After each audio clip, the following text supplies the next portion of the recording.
Ouais, encore un film avec Franck Dubosc, réalisé par Franck Dubosc, c'est sûr, ça va être nul.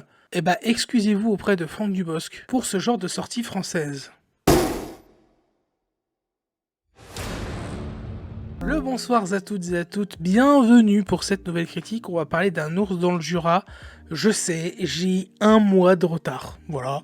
Le film est sorti il y a un mois. Voilà, j'aurais bien voulu aller voir Better Man, un parfait inconnu, mais je suis allé voir ce film en famille. Et voilà, c'est le film qui correspondait un peu plus à ce que ma famille voulait voir. Et pourquoi est-ce que oui, bah un ours dans le Jura, déjà ils disent que c'est quoi comme style de film, tiens. Comédie thriller. Ouais, c'est exactement ça. Que les gens qui diraient que c'est qu'une comédie, ils ont faux à 100%. Comédie noire thriller, voilà, c'est un peu plus précisé.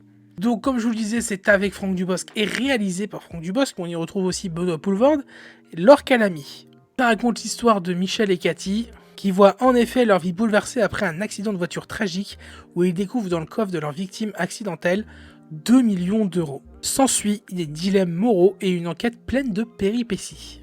Puis bah écoutez, bah c'était bien comme film, franchement c'était vraiment bien. De là à dire que c'est un chef-d'œuvre, que c'est un bon film et tout, bon peut-être pas abusé, mais non, c'est évidemment ça reste une comédie de base, même si on rentre plus dans ce côté comédie noire thriller. Mais évidemment, en tête d'affiche, Franck Dubosc, réalisé aussi par lui-même, donc c'est pas sa première réalisation, c'est sa troisième. J'avais vu sa première réalisation qui était Tout le monde debout, où il faisait semblant d'être un homme handicapé sur une chaise roulante pour draguer le personnage. À l'époque, c'était Alexandra Lamy. C'était sympa, mais ça restait juste une comédie un peu classique, comme on le voit un peu souvent. Son deuxième film... Ah oui, son deuxième film, c'était Rumba la vie, ouais, film de danse où il retrouve sa fille. Ouais, ça m'avait pas franchement intéressé. Bah écoutez, déjà, moi, Franck Dubosc, c'est quelqu'un que j'adore, et j'avais déjà dit ici, je crois, mais j'ai déjà été le voir en spectacle. Quand j'étais ado, j'ai eu pas mal de ses DVD, j'ai toujours aimé et adoré le gars, donc en général, c'est soit t'adores, soit tu détestes. Oui, il y a aussi juste des gens qui aiment bien, mais bon, la plupart du temps, c'est un peu ça. Et moi, Franck Dubosc, j'aime beaucoup. Alors oui, il est hyper lourd et tout, nanana, dans ses comédies, mais le gars, en dehors de ses rôles d'acteur, est génial, si vous vous renseignez un peu. Et voilà, après, faut aimer cet humour-là, et on aime ou on n'aime pas, quoi. Et bah là, écoutez, je vois les entrées. Ça, on peut faire directement un petit point budget, entrée, etc. J'ai vu, en cherchant un petit peu, que le budget était de 12 millions. Donc, on est à peu près sur le genre de budget qu'on a eu pour ma précédente critique cinéma. Hein. Pas Le Jardinier, hein, qui était sur Prime, mais Jamais sans mon psy, qui avait à peu près le même budget. Sauf que bah là, le film a bien marché. La première semaine, il a fait 400 000 entrées, donc c'est vraiment pas mal. Et on est là, au bout d'un mois, à 1 200 000 entrées. Donc c'est vraiment très très bien, 1 200 000 entrées pour le troisième film de Franck Dubosc. Je vois que le premier, Tout le monde debout, en 2018, avait fait 2 300 000. Une bonne vraie comédie de l'époque, là, comme ça, marchait bien comme il faut. Et je vois que Rumba la vie, ça avait fait que 286 000. Donc ça va, c'est pas un désastre non plus, 286 000. Mais c'est, voilà, comparé à ces deux films-là, là où il fait plus de 2 millions pour sa première réalisation, il a plus d'1 million. Et le pire, c'est que c'est les critiques. Le film a de bonnes critiques, noté 3,5 je crois sur Allociné pour la note presse, et 3,8 il me semble pour les spectateurs. Après, vous savez, ça bouge en fonction un peu avec le temps. Mais ouais, non, j'en ai entendu que des critiques positives de ce film, et ouais, non, c'était vachement bien, c'était vachement cool. Ça change vraiment, quoi. Genre, quand j'enchaîne là les comédies françaises ces derniers temps où, voilà, il y a, faut le dire, aucune créativité, aucune originalité. Ouais, c'est ça le mot qui correspondrait peut-être le plus à ce nouveau film de Franck Dubosc, c'est originalité. Je dis pas qu'il révolutionne le genre, c'est le genre de film qu'on a déjà vu plusieurs fois dans ce genre de comédie noire française. Mais non, là, il a apporté sa patte et tout. Il y a une belle direction artistique, c'est assez bien filmé, le scénario est dans l'ensemble assez convaincant, et surtout, c'est les personnages qui font très bien leur taf. Le casting, gros GG au casting. Donc ouais, non, dans l'ensemble, c'est un film que je vous conseille évidemment. On va faire une partie no spoil pour aborder un peu plus de détails pour cette critique, et il y aura une légère partie spoil à la fin pour revenir un peu sur les éléments principaux de l'histoire du film. Et on va tout de suite commencer du coup avec l'image. Michel, viens voir. Qu'est-ce qu'on fait? Oh là là. Beaucoup. C'est combien? Beaucoup. Écoutez, comme j'ai dit, le film est assez beau dans l'ensemble. Il n'y a pas énormément d'effets spéciaux, vous vous en doutez, mais pour la plupart du temps, non, c'est un film qui est assez beau à regarder. On parlera de la mise en scène un peu plus tard, mais il y a de beaux cadres. Le film est bien éclairé, dans le sens où, contrairement à tous les films que j'ai pu parler un peu avant, surtout Jardinier, voilà, on voit que c'est pas du tout tourné dans un studio, que c'est vraiment tourné avec de réels décors à l'extérieur, dans des vrais locaux, dans des vraies maisons, dans de vraies forêts, dans le Jura. C'est réellement été tourné dans le Jura. Et ça se voit, les plans sont beaux, il y a une belle photo, voilà, dans l'ensemble, c'est vraiment beau et c'est vraiment très agréable à regarder comme film et ça fait plaisir.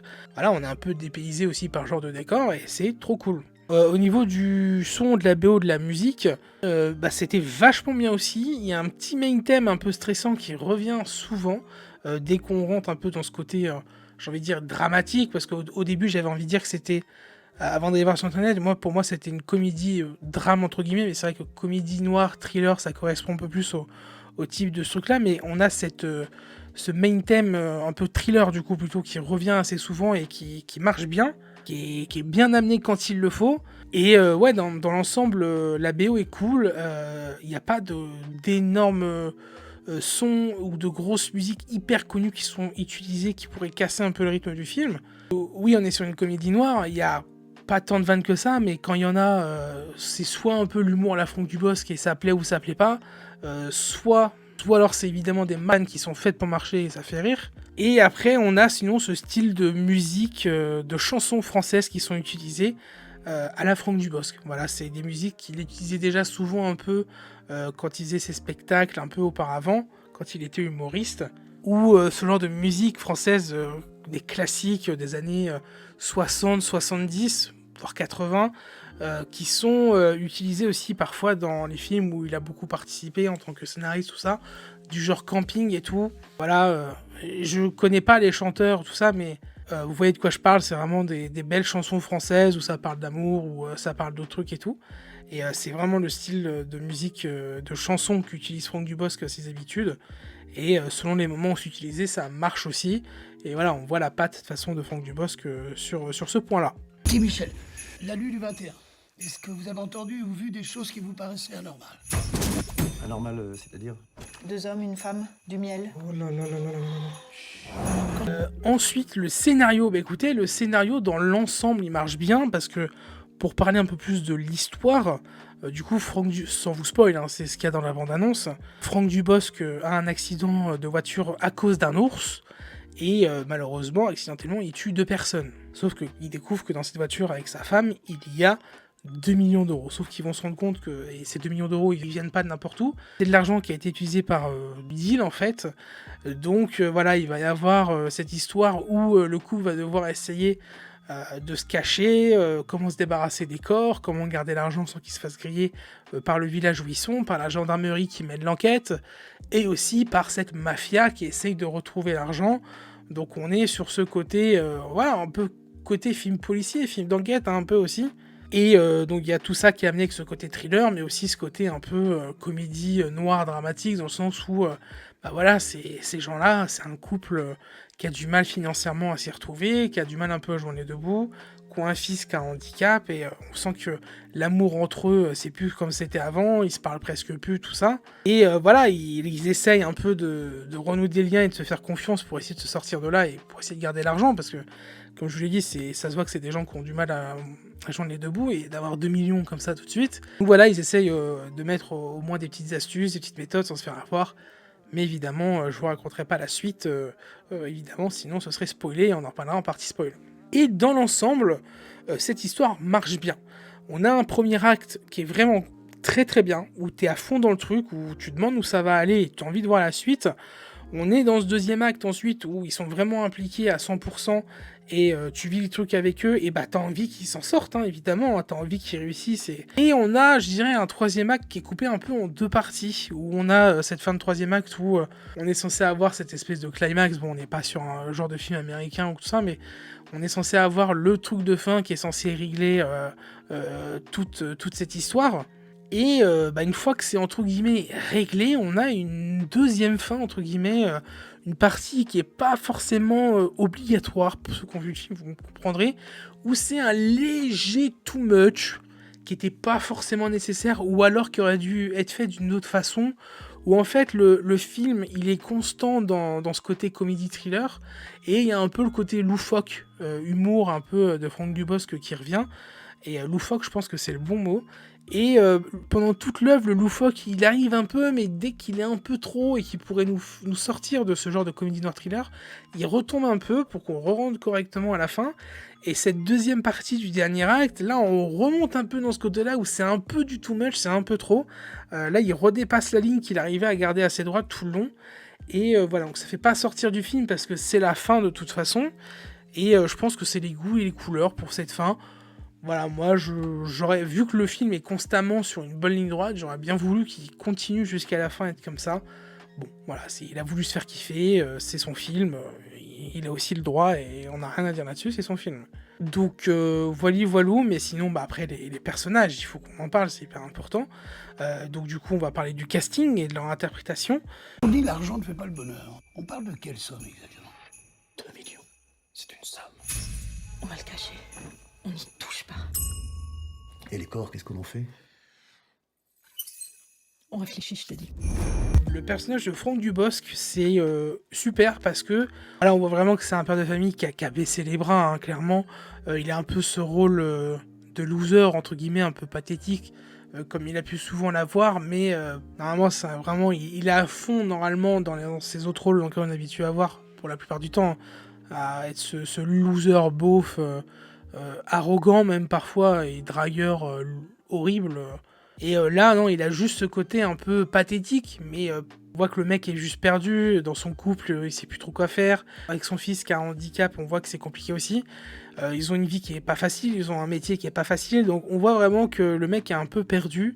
Et il joue très bien son rôle du coup, parce que on voit que c'est...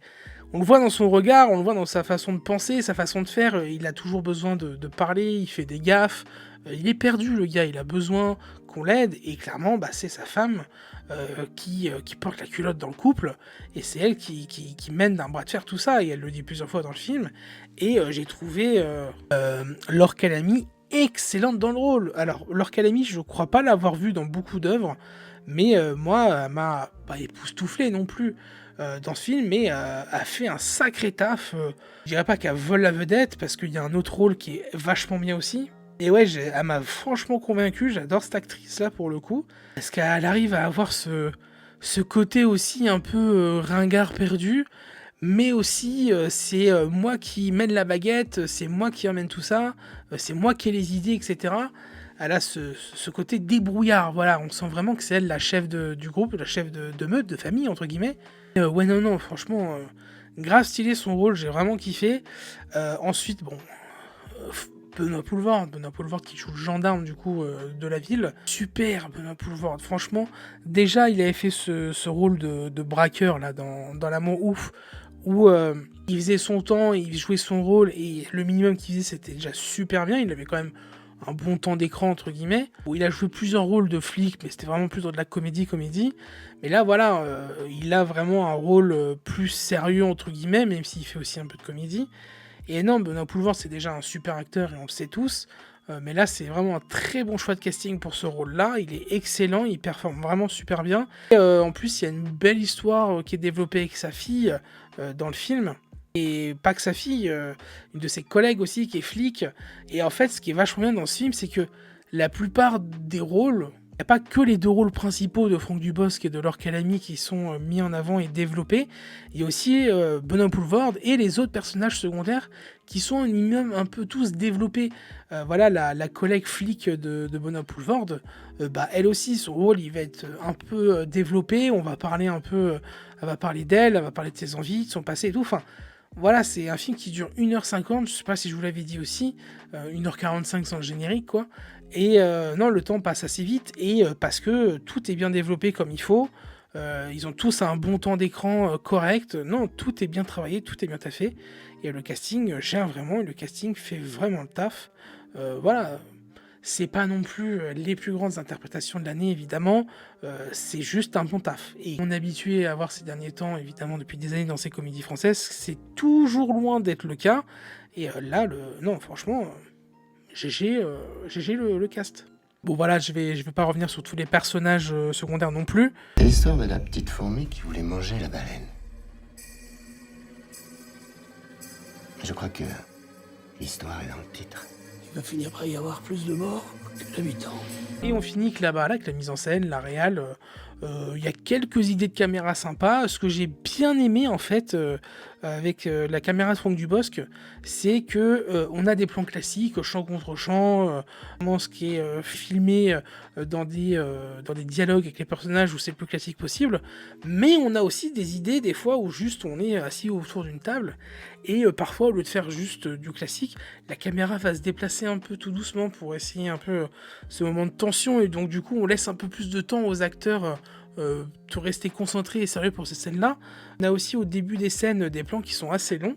Voilà, il n'y a pas énormément de cuts, le montage est assez réussi, je trouve. C'est toujours bien rythmé en fait, et on s'ennuie pas. Et il y a aussi un plan qui se passe dans une église où il y a 4 personnages qui discutent entre eux, et il y a des plans de caméra vus du bas, et du coup, pour cette scène d'échange du dialogue qui est vachement bien, cette scène, j'ai beaucoup aimé. Voilà, il y a 2-3 idées comme ça, à droite à gauche, où on voit qu'il essaie de faire quelques trucs, et que c'est pas juste du classique. Donc voilà, c'est pareil, encore une fois, ça ne révolutionne rien, mais il y a une petite idée, et je pense que Franck Dubosc a vraiment, plus tard, peut-être son épingle du jeu à sortir, s'il continue là-dedans. Petit aparté, j'ai vu une interview il n'y a pas très longtemps de lui, où voilà, il se disait que maintenant que le temps et l'âge, il aimerait peut-être plus se diriger vers ce côté réalisation, plus que de continuer dans l'acting. Je pense évidemment qu'on le verra en tant qu'acteur dans ses films, ça se voit parce qu'il aime jouer, mais qu'on le reverra aussi dans des films que ce n'est pas que lui qui réalise, parce que je pense que s'il y a des grosses comédies françaises où il aura un très gros cachet, il ira, évidemment, forcément.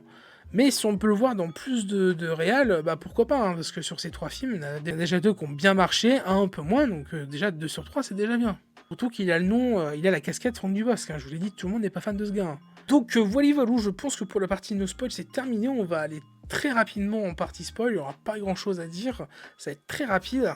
Pour ceux qui nous quittent maintenant, je vous invite évidemment à me suivre sur tous les réseaux qui sont juste au-dessus. Likez, commentez, partagez cette vidéo, mais surtout à vous abonner si ce n'est pas fait. C'est hyper important. On parle toujours de cinéma sur cette chaîne et on sort une critique par semaine. Voilà, merci à vous, et pour ceux qui restent, on continue en partie spoil.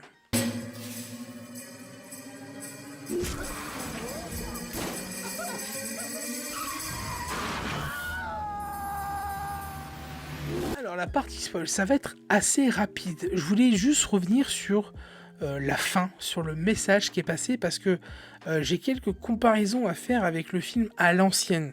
Pour ceux qui ont vu ma critique, je vous avais dit que dans le film à l'ancienne, j'avais pas du tout le message qu'il y avait à la fin, que je trouvais ça hyper maladroit et que je trouvais ça même malsain, que je trouvais que c'était vraiment pas une bonne image, ce côté où on respecte pas les morts, se réjouit même de la mort de quelqu'un, et ça avait été mal fait aussi, c'était maladroit, et que là le message m'a un peu plus plu, parce que ce que j'ai beaucoup aimé en fait dans la fin de ce film, c'est qu'au final, Franck Dubosc se dénonce évidemment, il prend enfin ses responsabilités à la fin du film, celles que sa femme lui avait demandées, voilà, il prend toutes ses responsabilités, c'est que lui et personne d'autre, pas sa femme, pas son fils, et du coup voilà, il va se rendre.